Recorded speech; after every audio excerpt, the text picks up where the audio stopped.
Hello, my loves. I'm Ellie Frost. Thank you so much for being here, where we are talking about the multi-dimensional approach to rapidly and radically healing and transforming during and after narcissistic abuse. And this video is about how the narcissist will always play the victim and always blame you, ultimately, for their terrible behaviour. They will throw it back in your face. Anything that you've done in the past that you feel guilty about, that you may be ashamed of, that you've maybe reacted to their abuse, they'll bring it up and blame you for everything they do in some way or another, right? Generally. It's all part of the gaslighting. So, I mean, I've had a conversation with my ex and I've brought up something that he's done and he'd be like, you do that. The reason I'm not scared of calling a narcissist. Some coaches say, don't tell the narcissist you know. But I mean, a lot of them don't care that you know. They don't care that their behaviour is terrible. They know it's terrible. They know it's abusive. They know it hurts you. It's designed to confuse you, never give you resolution and peace. And they are never going to take accountability. So I wouldn't worry about it, but they'll probably just call you whatever they are. Someone once said, when a narcissist accuses you of something, it's actually a confession. They will accuse you of everything that they're doing. They will project all their crap onto you and they will gaslight you, which means that you'll go round in circles trying to get them to understand and take accountability. And this is the most frustrating thing in this dynamic, is when you're trying to build and fix a relationship with them and they put you on the merry-go-round. No accountability, no willingness to change and grow. And even if they fake it and say, oh yeah, I'm going to change that, they've got no pure intention to do so. So then you end up going round in the cycle again, rinse, wash, repeat. You end up going round and round and round, saying the same things, having the same argument, bringing up the same problems and never getting resolution. The narcissist wants to keep you frustrated, keep you in toxic emotions, keep you in jealousy, keep you in frustration, because that's how they trauma bond you and that's how they siphon your energy. So they don't want to give you resolution. They do not want to they will not take accountability.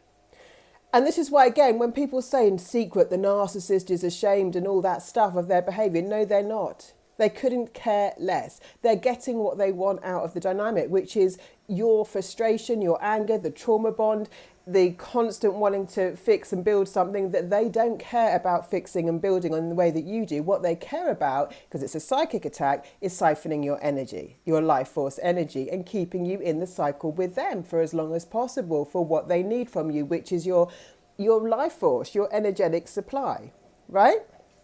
So just know that there's nothing wrong with you. And this is the most frustrating thing. Like when you're genuinely a conscious person, and this is where I've talked before on the channel that I've always been into personal development, and I've coached people for years in many different ways, right? In business, in different things in life.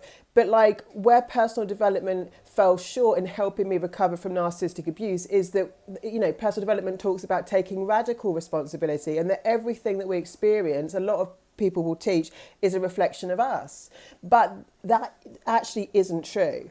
So we can take over responsibility for unhealthy people, which we've been trained to do in narcissistic abuse, right? And not everything is a reflection of us. Some predators literally target us. It's not because of our,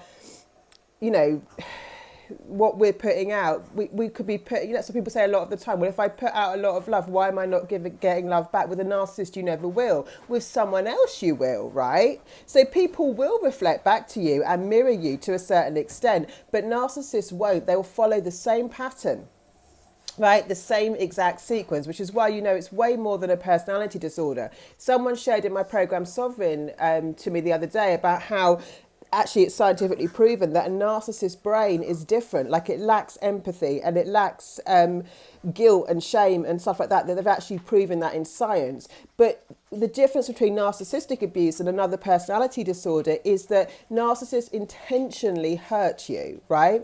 People who have autism or low empathy or Asperger's and stuff aren't they're not narcissistic unless they're intentionally malicious. And a normal personality disorder that isn't actually a spiritual sickness, a spiritual choice, which is what the narcissist has made, they might lack empathy, but they're not intentionally trying to hurt people, right? And in fact, when they're aware of their condition, people with those kind of disorders are often very conscious to try and explain it to people and not hurt people. Whereas a narcissist knows what they're doing, they know it hurts you, they know it's keeping you in confusion and in the cycle, they know it's malicious, and they want to cause pain. That is the difference with a narcissist and other personality disorders, okay? So if you want to join Sovereign, I've still got the offer going on. So if you pay up front, you're going to get 50% off. I've got a few spots for one-on-one coaching. So if you wanted a private session, now is the time.